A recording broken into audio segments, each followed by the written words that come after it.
मुझे जानने से पहले तुम्हें ये जानना और महसूस करना है कि तुम स्वयं कौन हो। तुमने अज्ञानतावश स्वयं को भौतिक शरीर मान लिया है, इसलिए तुम जाति, धर्म, रंग, भाषा व राष्ट्रीयता के नाम पर भेदभाव करते हो। स्थूल नेत्रों से दिखाई देने वाला तुम ये नश्वर शरीर नहीं हो। तुम तो अविनाशी आत्मा हो, जो भ्रिकुटी के मध्य में स्थित होकर इस शरीर को नियंत्रित करती हो। अतः स्वयं को शरीर द्वारा कर्म करने वाली आत्मा अनुभव करो।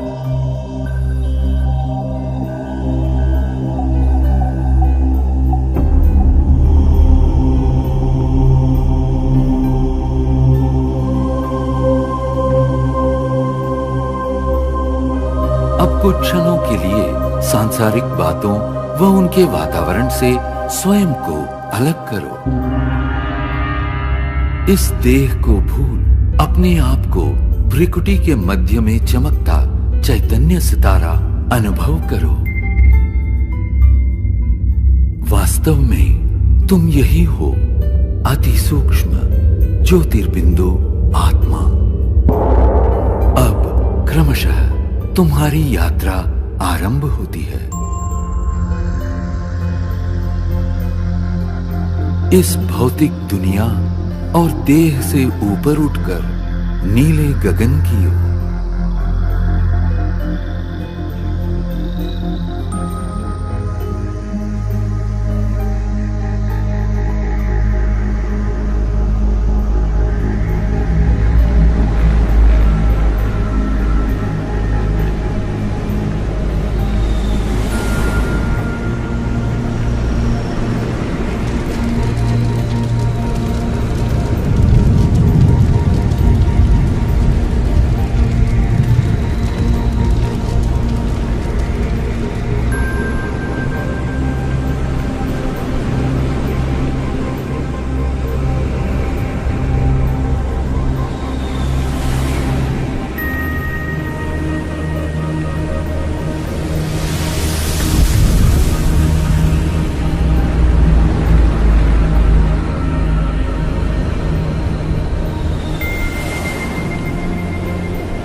सूर्य, चंद्र, तारागणों से भी पार अब तुम एक सुनहरे प्रकाश युक्त दुनिया में पहुंच चुके हो।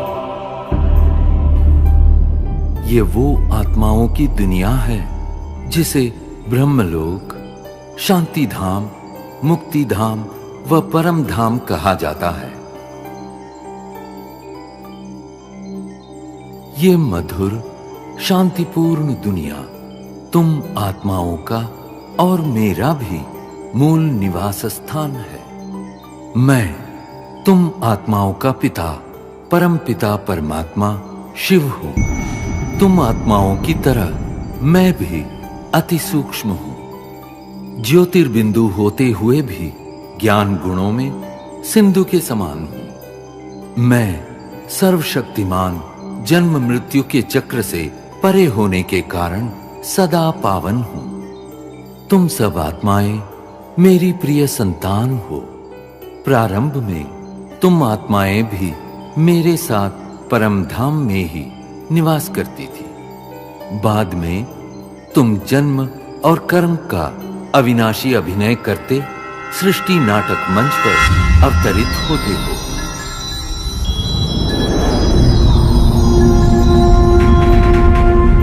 ये अनादि अविनाशी नाटक सतयुग, त्रेता युग, द्वापर युग और कलयुग 4 युगों में विभक्त है। प्रत्येक युग की अवधि समान रूप से 1250 वर्ष है और इस कारण पूरे कल्प की आयु 5000 वर्ष है।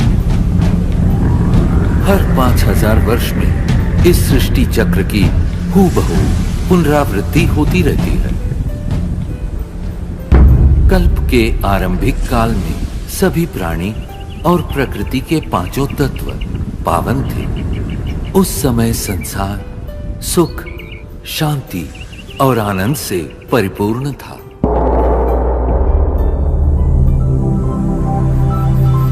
यही वो समय है जिसे सतयुग और त्रेता युग के नाम से जाना जाता है, जहां तुम देवी देवता के रूप में रहते थे। इस 2500 वर्ष की अवधि को स्वर्ग, वैकुंठ, बहिष्ट, जन्नत, पैराडाइज आदि नामों से जाना जाता है। सतयुग अर्थात स्वर्ण युग में श्री लक्ष्मी और श्री नारायण का अटल अखंड राज्य था। तत्पश्चात त्रेता युग अर्थात रजत युग में श्री सीता एवं श्री राम ने राज्य किया।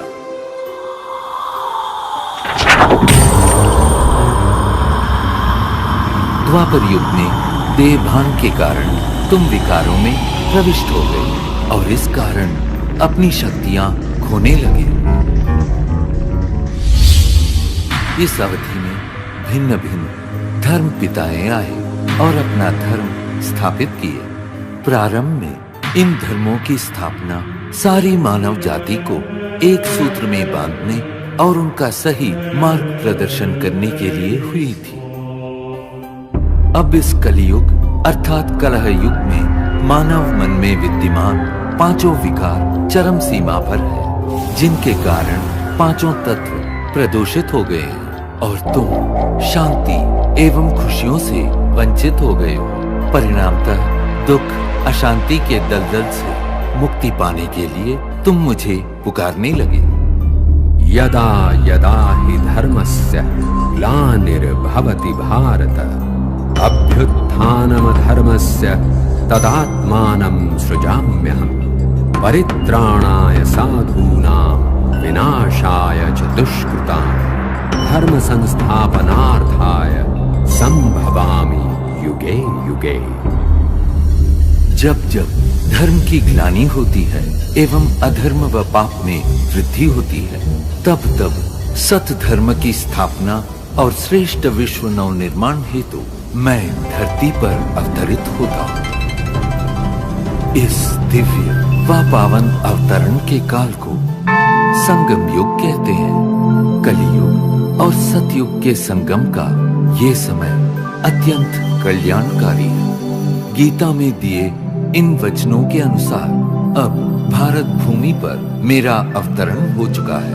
प्रजापिता ब्रह्मा के साकार मानवीय तन में मैं प्रविष्ट एवं सन्निविष्ट होकर सहज गीता ज्ञान एवं राजयोग द्वारा तुम आत्माओं को पावन बनाने का महान कार्य कर रहा हूं।